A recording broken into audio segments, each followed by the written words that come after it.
আমি কোন হরিদাস পাল যে আমার জন্য আলাদা আইন? যার ভালো লাগবে না সে কেটে উঠবে, ফুটে যাবে। এক দেশে থাকতে গেলে এক প্রধান, এক রাষ্ট্র নেতা, এক নিশান, এক দেশকে মান্যতা দিতে হবে, মানতে হবে। মুখ্যমন্ত্রী জিরো টলারেন্স, কাউকে ছাড়া হবে না, যে যত বড়ই হরিদাস পাল আর কেউ কাটা হোক না কেন। দেখলাম যে রাজ্যের ক্ষেত্রে ইউসিসি বিল এবার থেকে চালু হচ্ছে এবং সকলের জন্য একই আইন এবার থেকে হ্যাঁ, সম্প্রচারিত সেটাই তো হবে। হওয়া উচিত। কেন হবে না? আপনার জন্য আলাদা, আমার জন্য আলাদা। আমি কোন হরিদাস পাল যে আমার জন্য আলাদা আইন? এক দেশে থাকতে গেলে এক প্রধান, এক রাষ্ট্র নেতা, এক নিশান, এক দেশকে মান্যতা দিতে হবে, মানতে হবে। যার ভালো লাগবে না সে কেটে উঠবে, ফুটে যাবে। ঠিক আছে? এটা হচ্ছে ভারতবর্ষের মাটি। এই ভারতবর্ষের মাটি আমার আপনার সকলের অধিকার। এই ভারতবর্ষকে সুরক্ষিত রাখার জন্য আমি আপনি সকলেই বদ্ধপরিকর। অতএব এই ভারতবর্ষের দেশের সংবিধানকে মান্যতা দিয়ে এবং ইউসিসি আইন দ্রুত লাগু হবার জন্য এবং মাননীয় মুখ্যমন্ত্রী শুভেন্দু অধিকারী গোয়া এবং উত্তরাখণ্ড, ছত্তিশগড়ে যে আইন আছে সেই আইন পশ্চিমবাংলায় লাগু। আসলে মুসলিমদের কত সুবিধা হবে আপনি জানেন? এই একাধিক বিয়ে করা, 4-5টা বিয়ে করা, এই বিয়ে করাটা প্রথমে বন্ধ হবে। একাধিক বিয়ে করতে পারবে না। তারপরে যখন মনে করবে স্ত্রীকে তালাক দিয়ে ছেড়ে দেবে, সেটা পারবে না।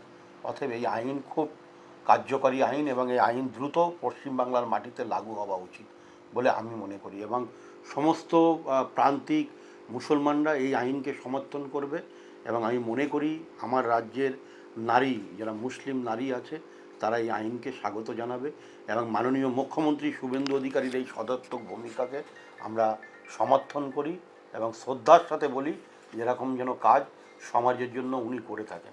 একেবারেই আজকে আরো এক নতুন আইন আছে যেখানে কিনা বলা হচ্ছে যে গুন্ডাদের এবার না, নিরোধ করা গুন্ডা তো হবেই তো এখানে। আমাদের মুখ্যমন্ত্রী শুভেন্দু অধিকারী তিনি বলেছেন পরিষ্কার কথা, নির্বাচনের আগেও বলেছেন যে দুর্নীতির ক্ষেত্রে জিরো টলারেন্স। দুর্নীতির সাথে কোনো আপোষ হবে না, দুর্নীতির কাছে আমরা কখনো মাথা নত করব না।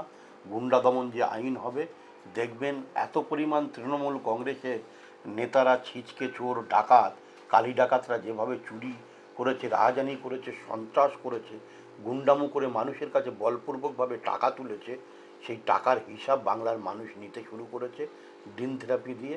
এবং যদি এই আইন পাশ হয়, পশ্চিমবাংলায় জেলগারদার এত আসামির সংখ্যা বাড়বে, জেলগারদের আকার পাবে না। ব্রিগেডের মাঠে মুখ্যমন্ত্রীর কথা অনুযায়ী ব্রিগেডের মাঠে তৃণমূলের এই দুর্নীতিগ্রস্ত চোর চারটা, চিটিংবাজ, তোলাবাজ, কাটমানিখোর গুন্ডাদের জন্য আলাদা জেল করতে হবে। একের পর এক কখনো আরজিকর, কখনো কামদুনি, সেই ফাইল কাউকে ছাড়া হবে না। মুখ্যমন্ত্রী জিরো টলারেন্স, কাউকে ছাড়া হবে না, যে যত বড়ই হরিদাস পাল আর কেউ কাটা হোক না কেন। আইনের ঊর্ধ্বে কেউ নেই। মমতা ব্যানার্জি 15 বছরে পশ্চিমবাংলার মাটিতে যে জঙ্গলের রাজত্ব কায়েম করেছিল, সেই জঙ্গলের রাজত্ব কায়েম থেকে বাংলার মানুষ মুক্তি চেয়েছিল, বাংলার মানুষ মুক্তি পেয়েছে, বাংলার মানুষ পরিত্রাণ পেয়েছে। বাংলায় শুরু হচ্ছে নতুন সকাল। সেই নতুন ভোরের ঠিকানার নাম মুখ্যমন্ত্রী শুভেন্দু অধিকারী। এটা ভারতীয় জনতা পার্টির সরকার। কারোর কাছে বিক্রি কেউ হবে না, অন্যায়ের কাছে কেউ আপোষ করবে না, দুর্নীতির সাথে আপোষ করবে না। তাহলে এবার গুজরাটের কাছাকাছি যাচ্ছে। তাহলে গুজরাট কি? গুজরাট তো এত উন্নত মানের রাজ্য, সেখানে বেকার নেই, সেখানে সকলের পেটে ভাত আছে। পশ্চিমবাংলায় মমতা বন্দ্যোপাধ্যায় বাংলাকে শ্মশানে পরিণত করেছে, বদ্ধভূমিতে পরিণত করেছে। বাংলার বেকার যুবক যুবতীদের কর্মসংস্থান নেই, বাংলায় ভারী শিল্প নেই। বিজেপির হাত ধরে, মুখ্যমন্ত্রীর হাত ধরে বাংলায় নতুন শিল্প আসবে, কর্মসংস্থানের জোয়ার আসবে, গরিব মানুষদের পেটে ভাত হবে। ধন্যবাদ।